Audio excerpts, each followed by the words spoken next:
ناز آن قد دل جو می کشد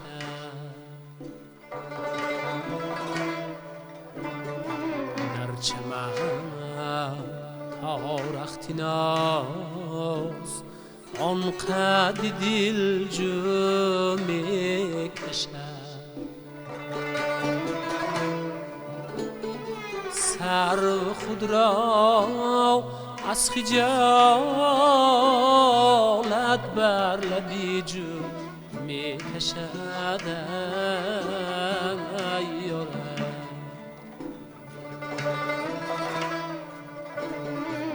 بلبلی شوریده از گلزار پهلو می کشد هر کجا نقاش نقشی آن پری رو می کشد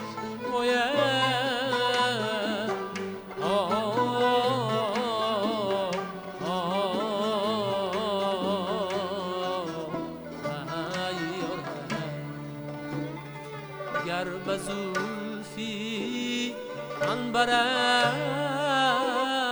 نوبت رسد بود می کشد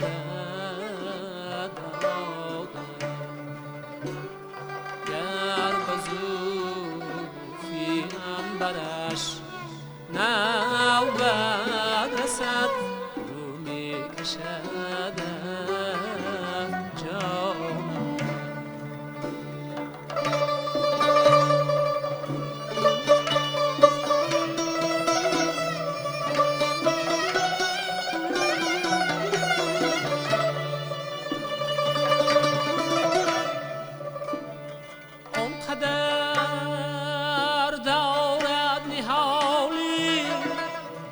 خد جانان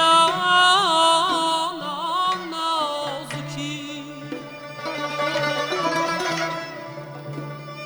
وصلت آفد محبوب در دید و حیران نازکی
تندی تبی سپندی داشب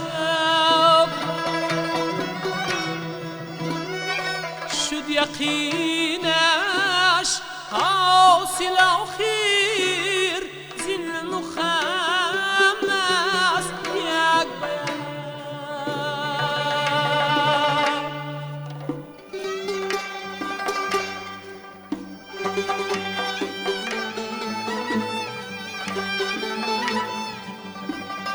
در میانی شاعرانی وقت در زیر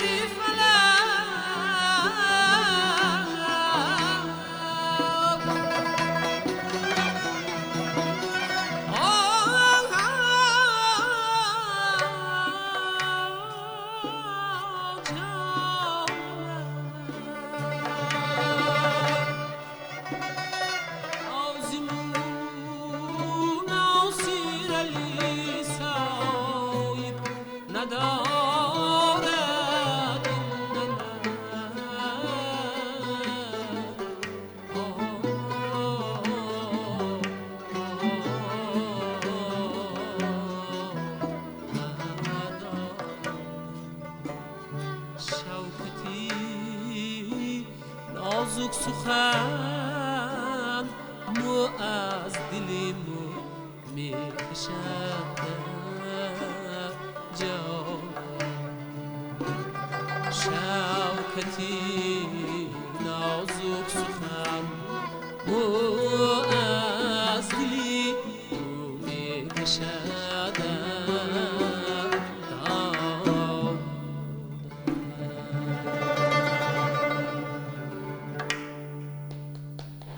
احسن خسته نباشید. دوستان عزیز درود.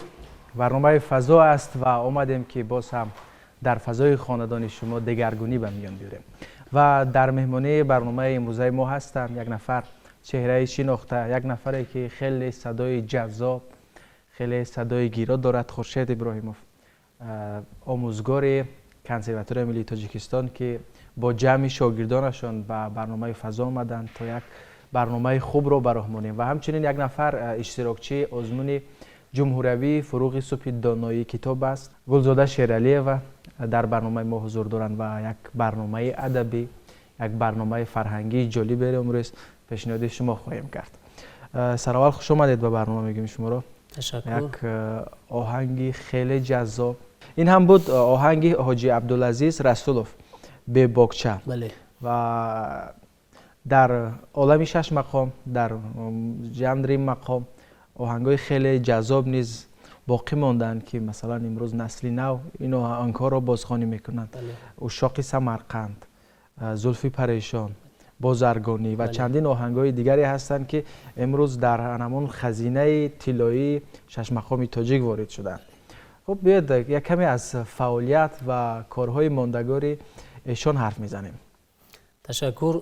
چند پیش ما قرار داشتیم در سیمپوزیوم بین المللی بخشیده به 170 سالگی استاد زنده‌یاد حاجی عبدالعزیز رسولوف که در جمهوری تاجیکستان شده گذشت و از یک چند دولت ها در آنجا اشتراک داشتند و بنده نیز با همراهی شاگردان و آموزگاران کنسرواتوار در این کنفرانس بین المللی و در بخش کنسرتی آن هنرنمایی کردیم که خیلی بسیار در سطح خوب شده گذشت و در حقیقت استاد حاجی عبدالعزیز رسولوف توانستند در همین عمری گذشته با برکت خود یک چند سرود و آهنگ‌های عالی را ایجاد کرده توانستند که تا امروز در تمام گوشه و کناری هم تاجیکستان و هم بیرون از تاجیکستان صدا می‌دهند و ناگفته نماند که حاجی عبدالعزیز رسولوف یکی از استادان برجسته تاجیک بودند که به واسطه از دیگر دولت‌ها نیز بسیار شاگردانی با وفا و صادق داشتند و محض از مکتب هنری استاد حاجی عبدالعزیز رسولوف سبق آموخته در آینده باز همین پیراهی سند رو ادامه دادند.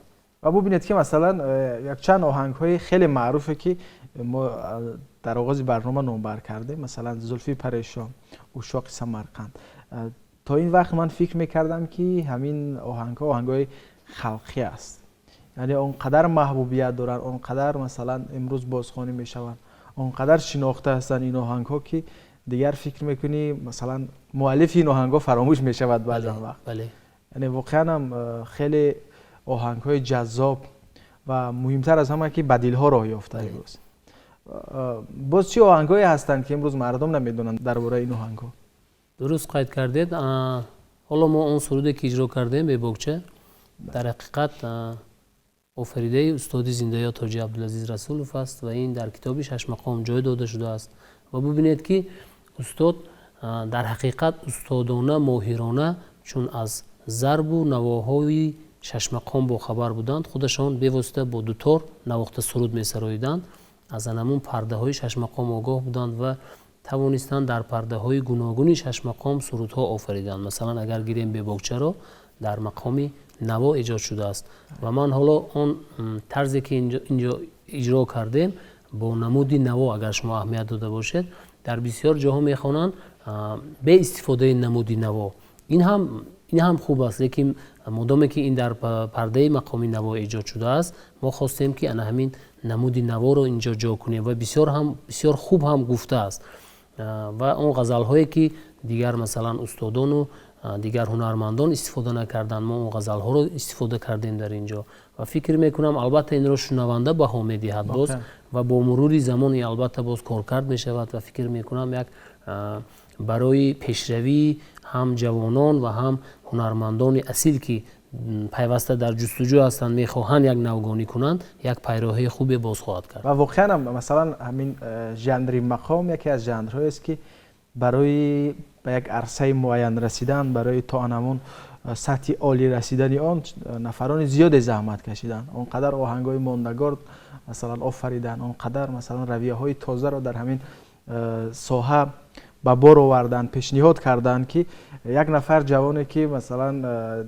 میخواهد آوازخوانی ژانر مقام باشد باید سراول همه این را بیاموزد. بله.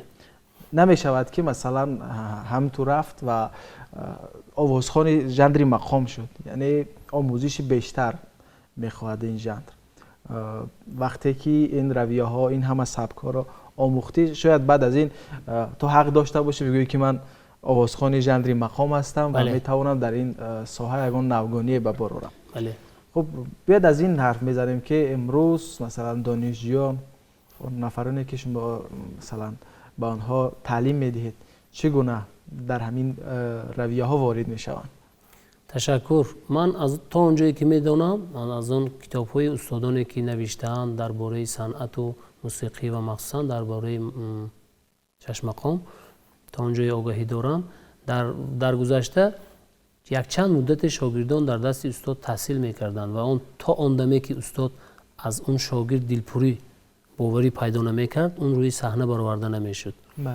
امروز در این درجه در این جاده باید ما کوشش کنیم، ما باید فکر کنیم که در حقیقت شاگردان رو درست تربیت کرده توانیم و فکر میکنم که ما در کنسرواتوری ملی تاجیکستان به نام طلب خواجه ستارov و همزمان در انسامبل دولتی 6 مقامی به نام فضلی شهابوفی کمیته تلویزیون و رادیو نزد حکومت جمهوری تاجیکستان پیوسته جوانان صاحب استعداد را به کار قبول کرده ایستادیم و هم در کنسرواتوری تربیت یافته ایستادند. بعد ختم کنسرواتوری در انسامبل ها کار و فعالیت کرده ایستادند که من فکر میکنم در آینده البته از بین اینها انواع خیلی شخصیت هایی به مانند حاجی عبدالعزیز رسولوف، صادق خان حافظ، معروف خواجه بهادروف، برنا ایساق و دیگر حافظای بزرگ خواهند برآمد. امید داریم. تشکر زیاد. دوستان عزیز یادآور میشیم که مهمان دیگر داریم، اشتراکچی آزمون فروغ صبح دانایی کتاب است. غالب در سال 2020 از روی نامیناسیون خواندن و اجرا کردن ادبیات معاصر گلزاده شیرعلی‌آور. شما در سال قبلی در آزمون جمهوری فروغ صبح دانایی کتاب است از روی نامیناسیون خواندن و اجرا کردن ادبیات معاصر جای دوم را گرفتید. فکر میکنم اون سال صنف 11 بودید و بغیر از اونه که مثلا جایزه پولی داشت این آزمون همچنین امتیازهای دیگر نیز برای داوطلبان، برای آن نفرانی که در همین آزمون اشتراک کردن امتیازهای دیگر نیز داشت. شما از کدام امتیازهاش برخوردار شدید؟ واقعا هم درست است که الکی از نام همین آزمون هویداست که فروغ از اینه که این آزمون یک روشنی است که به زندگی کل اشتراکچیانش طلوع کرده است و زندگی آنان را روشن گردانده است. از آن جمله بنده که در سال 2020 غالب این آزمون بودم، از روی نمینه استرادیبانی موسیقی تاجیک من توانستم که به واسطه پیش از همه در این آزمون برای خیش دوستان صمیمی و از جان و اهل علم و ادب را پیدا کنم که البته برای من از همه گران ارزش ترین و از همه چیزی از همه چیز اساسی در این آزمون این دوستان من بودند که در یک حلقه معین ما با آنها سرجم شدیم. اینچنین این آزمون پیوندگری قلب ها بود که جوانان را از هر گوشه و کنار مملکت به هم گرد آورد، سر یک میز نشاند و آنها را به رقابت و به رفاقت دعوت کرد که این البته باعث قوی گشتن دوستی ما شد. و بعدا در برابر این آزمون الکی معلوم است که دایر به کتاب است، یعنی که دایر به دانش است و ما از آثار گرانبهای ادیبان خیش آگاه می شویم که این یک خوشبختی بزرگ است البته. و ببینید که وقتی که ما از صحیفه های کتاب، وقتی که ما کتاب را صحیفه گردان میکنیم، از هر یک صحیفه آن برای خیش یک پند میگیریم، یک تجربه می آموزیم که در آینده برای ما همچون دستور عملی خیلی هم خوب لازم می شود. اینها بودن منفعت هایی که از همین آزمون برداشتم. و امتیازهایی که شما گفتید که در این آزمون در چی بود، باید قید کرد که به واسطه با رهبری پیشوای معظم ملت از دستگیری های آن کس موافق امر آن کس در سال 2020 در پیام سالانه شون باید که هر یک غالب آزمون بدون امتحان به مکاتب های عالی موافق میل خیش داخل کرده شود که این البته برای ما غالبان آزمون یک شانس، یک خوشبختی بود که تکرار ناپذیر است.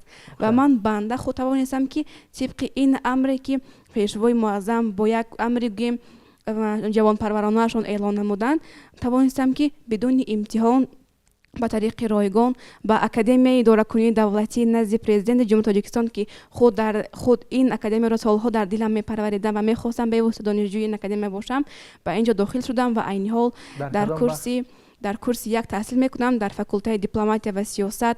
و این برای من یک افتخار بزرگ است که محض با امر پیشوای معظم ملت به همان مکاتب داخل شدم که محض گویم سهم گذاری که خود پایه‌گذار این اکادمی خود پیشوای معظم ملت میباشند.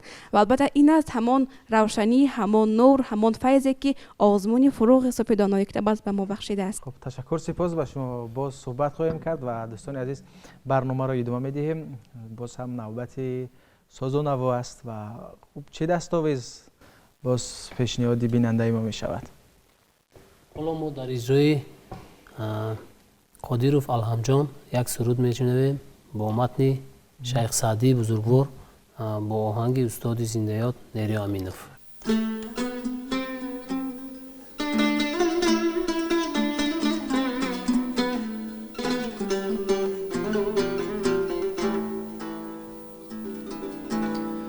خوشتر از ایام عشق ایام نیست، خوشتر از ایام عشق ایام نیست. بامداد دی عاشقان را شام نیست، بامداد دی عاشقان را شام نیست. آشنایم ره بدین معنی برم، عشق را آغاز هست انجام نیست، عشق را آغاز هست انجام نیست.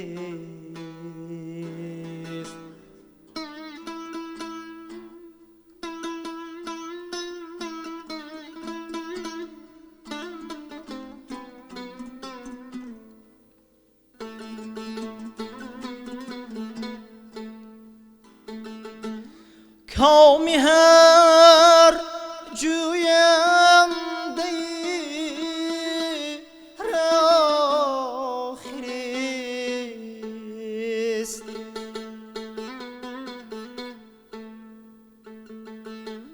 کامی هر جوینده را خریست عارفان را امتحای کام نیست عارفان را امتحای کام نیست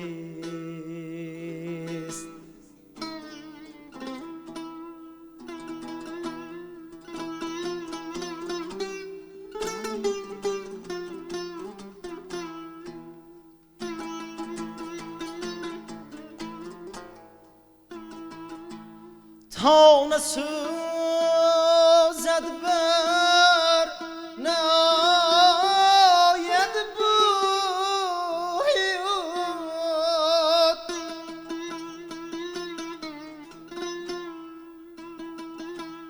پخته آمد کین سخن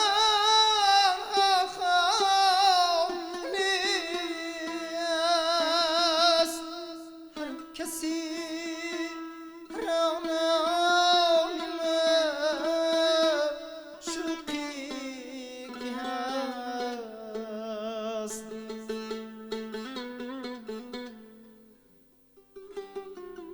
هر کسی را نامیم شوقی که هست میبرند معشوق ما را نیست میبرند معشوق ما را نیست خوشتر از ایام عشق ایام نیست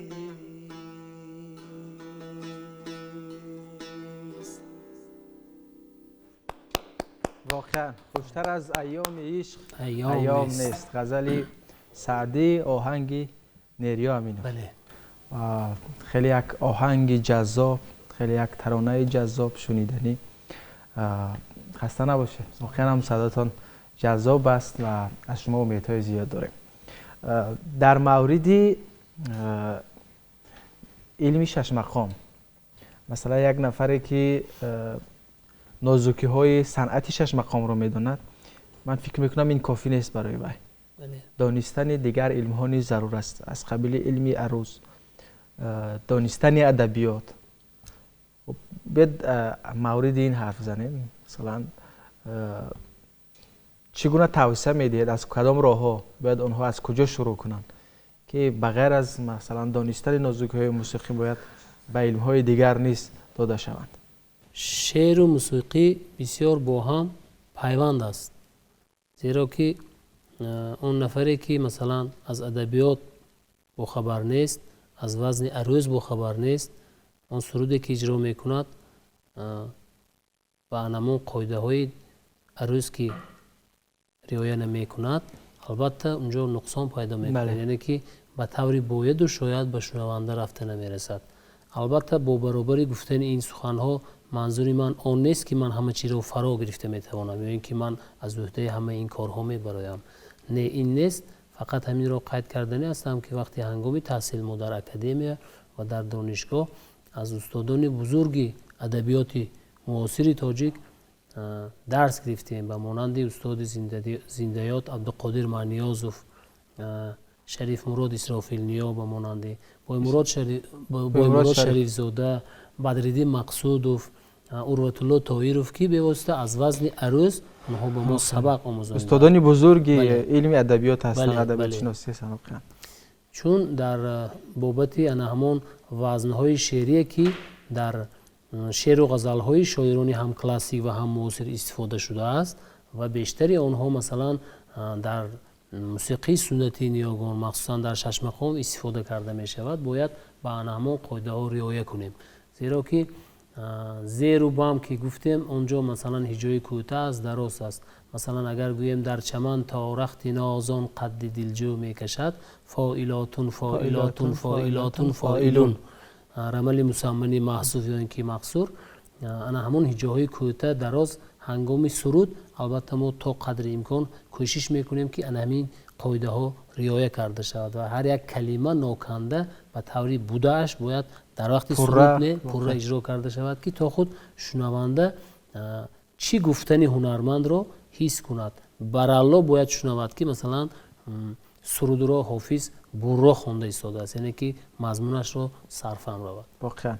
ва имрӯз шогирдон чӣ? Масалан шумо ба онҳо чӣ тавсия медиҳед? Ташаккур. Имрӯз дар консерваторияи миллии Тоҷикистон нест тамоми донишҷӯёни консерватория махсусан кафедраи сарояндагии анъанавӣ аз фани арӯз дарс меомӯзанд ва дар консерватория аз омӯзгорони соҳибтаҷриба ки бешак аз устодони дар боло зикр карда сабақ омӯхтанд, фани ин арӯзро пеш мебаранд ва шогирдони мо аз ана ҳамин лоақал он сурудҳое ки мехонанд аз вазни он огаҳӣ доранд, бохабар ҳастанд ва кӯшиш доранд ки ана ҳамон қоидаву имлои грамматикии забон пеш ҳастама ва қоидаҳои бешак ана ҳамин арӯзу мусиқӣ бояд ҳангоми суруд хондан риоя карда шавад. ва ман фикр мекунам илми арӯз низ як илми мусиқӣ аст. Бале. чун бевосита бо вазн, бо равонӣ, бо дурустии матн масалан дар онҷо баҳс меравад. ва дар робита ба ин боз ман мушоҳида кардам ки шумо низ ба ғайр аз оне ки масалан бештар таваҷҷӯҳ доред ба ғазали классикон, бештар ба назм, вале ҳамчунин насрро низ мехонед. Хондани наср, хондани адабиёти бадеӣ чӣ манфиат дорад барои масалан як нафар овозхон?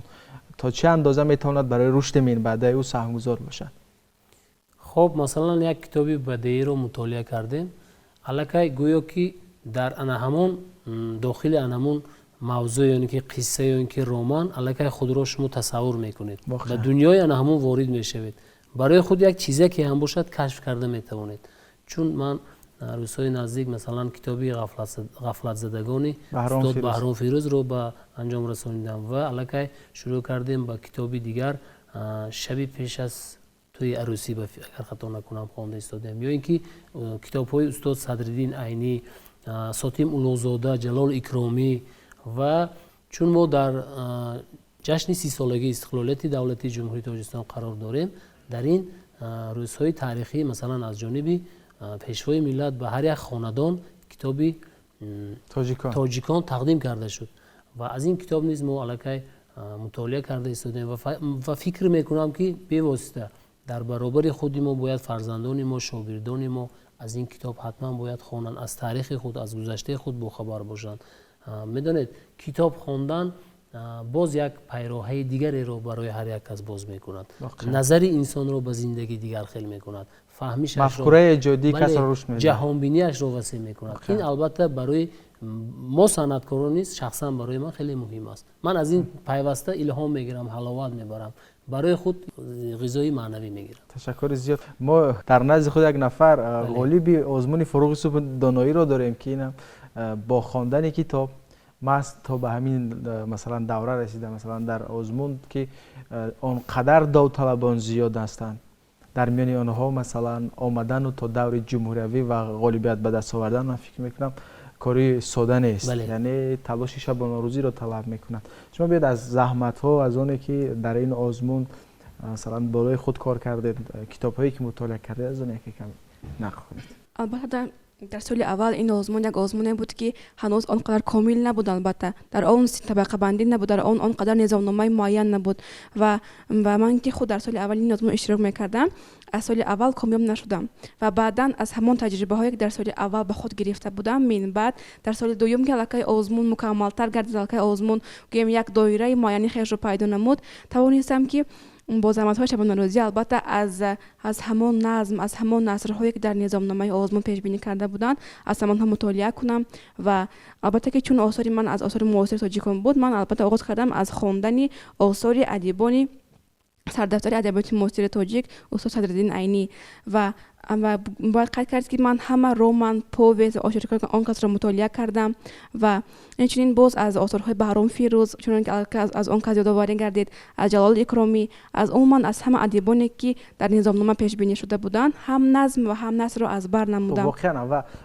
استاد صدرالدین عینی در برابر آنی که یک نفر استاد برجسته در ساحه نثر هستند، همچنین شعرهای خیلی عالی نیز دارند. خب شما چه شعرها از آن کس زیاد کردید؟ میتوانید یکی رو پیشنهادی بیننده است؟ بله، از صدرالدین عینی من نخستین غزل آن کس را مثال که آن کس روی کاغذ آورده بودند همان را از بر نمونده بودم. بله، با نام گل سرخ اینچنین یک چند دو بیتی و رباعیت هایشان را از بر کردم و عینی حال با خواهش شما به پیشکش می‌نمایم. برای ماست دنیا صحنه جانبازی های ما، برای صحن کشورها، برای بخت مادرها. زی مادر آمدی به درد اگر با درد باید رفت، با دنیا مرد باید بود، زی دنیا مرد باید رفت. گل هر آرزوی خود با دست خویش باید چید و مرگ دشمنان را هم به چشم خویش باید دید. برای قله مقصود تا آخر باید رفت، با دنیا سیر باید بود، زی دنیا سیر باید رفت. برای ماست دنیا همدم و همراه ناتکرار، در آن آسوده باید زیست نباید بیند آزار.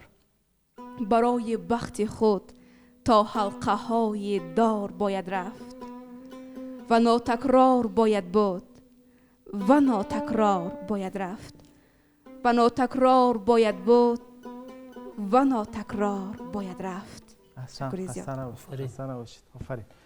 و باز هم نوبت به موسیقی است، به سرود است. این لحظه چی پیشنهاد می شود؟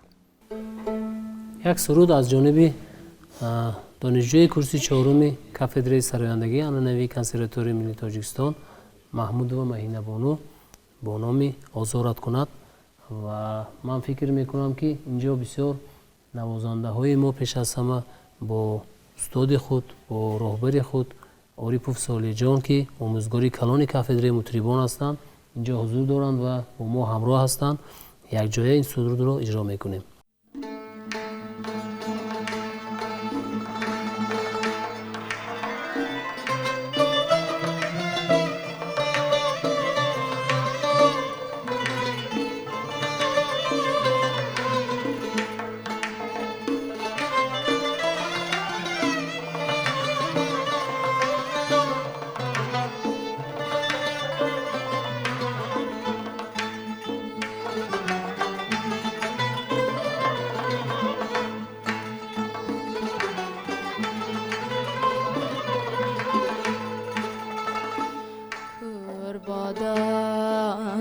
چشم بد خواهی اگر خارت کند، کربادا چشم بد خواهی اگر خارت کند. غرقی بحری غم شود آن کس که آزارت کند. سجده نارد آن کسی بر حسن و زیبایی تو، ناسزا صدقه‌ای یک لحظه دیدارت کند. ناسزا صدقه‌ای یک لحظه دیدارت کند.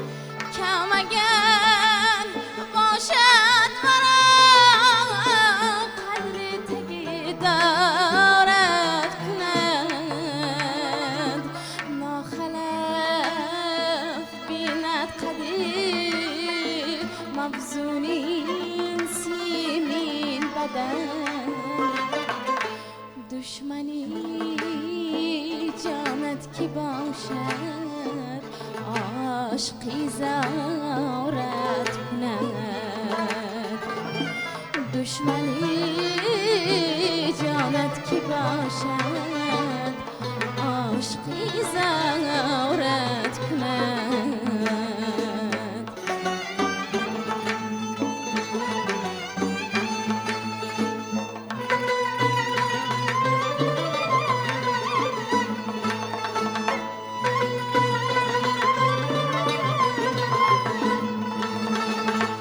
هر کسی از نازکی گفت نادیده از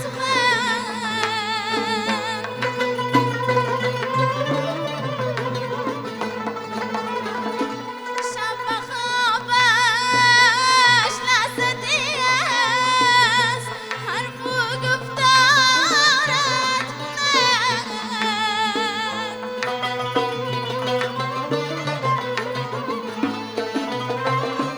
گر کشد رسم روی آفتاب سایه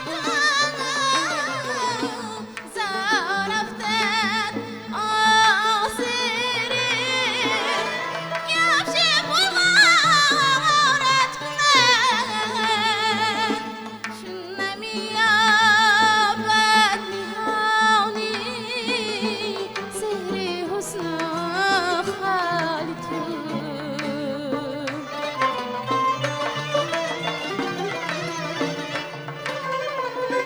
چون نمی‌یابد نهانی سحر حسن خال تو بنده عشق تو صد راز اسرارت کند بنده عشق تو صد راز اسرارت کند آن کس که آزارت کند آن کس که آزارت کند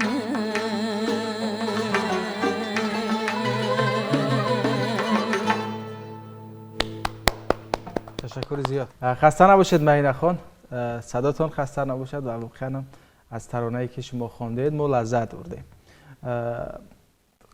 بعد از موفقیت شاگردایتان و از یک سالی که سپری شد از آن حرف زنیم. این سال چه سالی داشتید؟ چه کارهایی انجام دادید با شاگردانتان؟ تشکر. انا ببینید که بسیار روزها تیز میگذرند بله. و من فکر میکنم دیروز که مثلا مهینه بانو یا الهامبک به کرسی یکم داخل شده بودند و الکی امسال ختم کننده هستند.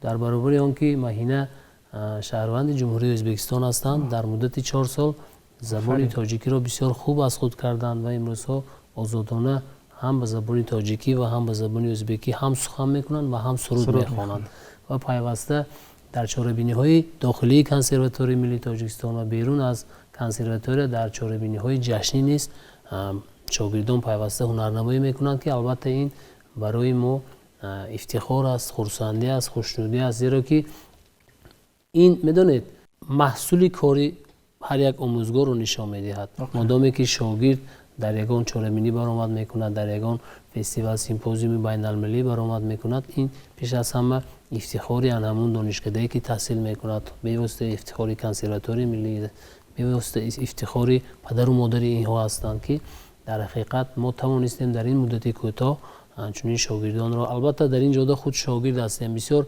شش مقام میدونید بسیار راههای پرپیچ و تاب دارد و به درجه استادی کل رسیدن حالا باید بسیار زحمت کشید.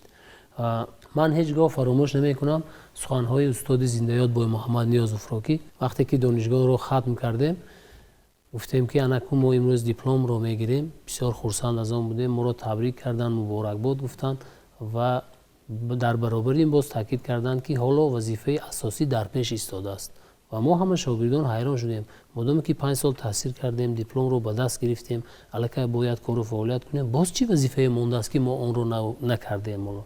و گفتند که خیلی که استادان گذشته ما رو در این جاده تربیت کردم و ما این انعنه رو به شما انعنه استاد شاگردی. بله، انعنه استاد شاگرد رو، مکتب این بزرگ رو به شما انتقال دادیم و وظیفه مقدس شما نیست در برابر هنرنمایی کردن، سرود خواندن، باید شاگردان رو تربیت کنید و فکر میکنم اگر در این جاده تا اندازه اگر موفق یافته شده باشیم، این البته پیش از همه زحمت و تلاش‌های همون استادان گذشته و امروزه ما است که به این جاده رسیدیم و بیشک من از آن افتخار دارم که ما بسیار یک گنجینه بی‌بها رو مثلا شش مقام بزرگ رو صاحبی میکنیم که در این شش مقام بسیار راز و نیهان‌ها نهفته است. شاهکاری صنعت جهانی است. بله، استادان بزرگی گذشته ما، فضل‌الدین شهابوف، شاهنظر صاحبوف، مثلا نیریا امینوف، برنا ایساقوف و معروف خواجه بهادروف، بابا قل فیض اللهیوف بسیار در این جاده زحمت‌های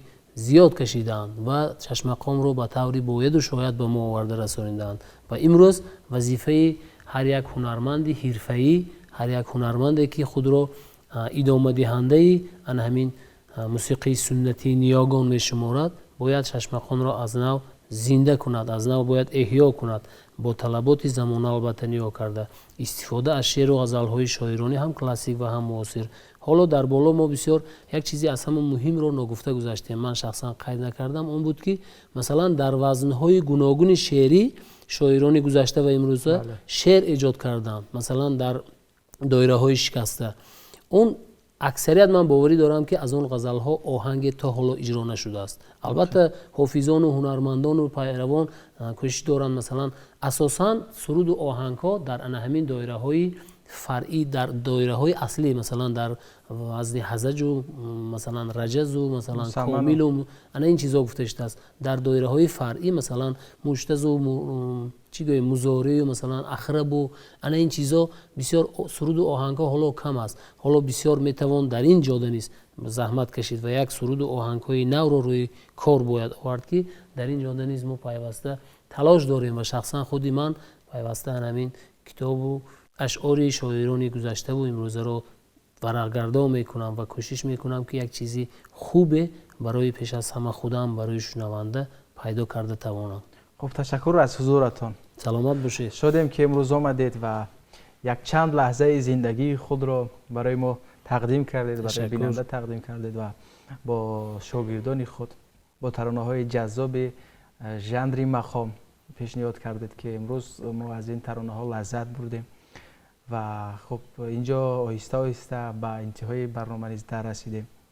خب یک برنامه خوبی داشتیم، یک لحظه های خاطرمان که من فکر میکنم در کتاب زندگی ما با خط زرین نوشته خواهد شد و میگویند که زندگی نایابترین گنجینه این دنیاست، پس لذت ببر، نفس بکش، عاشق بشو و شکست بخور، پیروز بشو و کارهای خارق العاده انجام بده و زندگی را زندگی کن. دوستی من، دوستانی عزیز، همینجا به فرجام برنامه در رسیدیم و با یک ترانه دلنشین و برنامه حسنی انجام ببخشیم.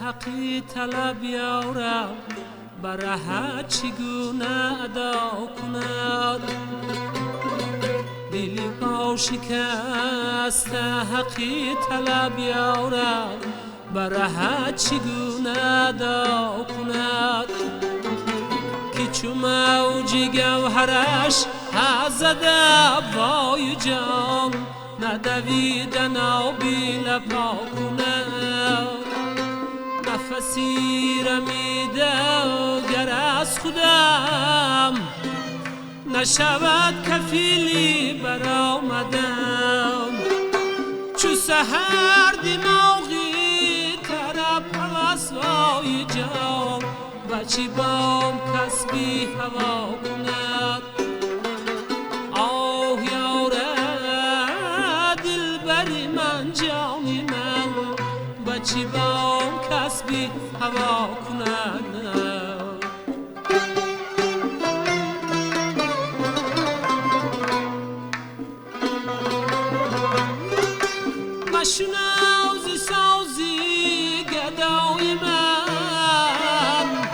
بجز این ترانه نوای من که غباری بی سر و پای من رای جان برهد نشسته دعا کنم و جهانیش و چوبوی گل یارم نخوری فریبی شکفتگی که بنیم غنچه تبسمت وای جان زی هزار پرده جدا کند آه یاره دل بری من جانی من زی هزار پرده جدا کند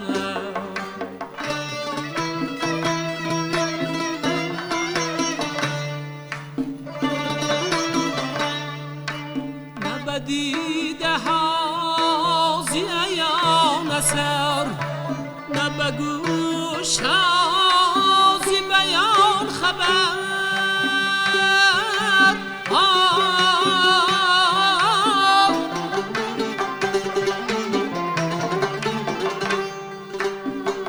و کشادی رو زنی با مادر کسی از کسی حیا کند یار یارم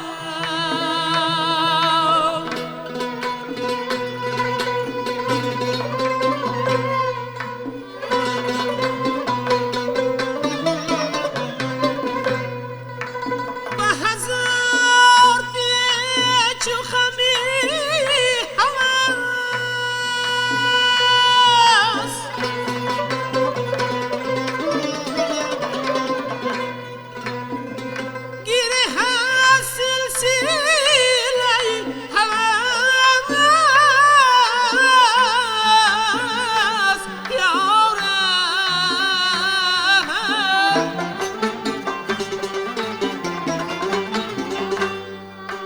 چقدر طبیعت از این آن یارم گسیلت کریشتر ساخنم و غبار قافله ادم بیروان قدر که ز خود روی نشده از گم دلی قافله وای جان که تلاشی بانگی در آبونم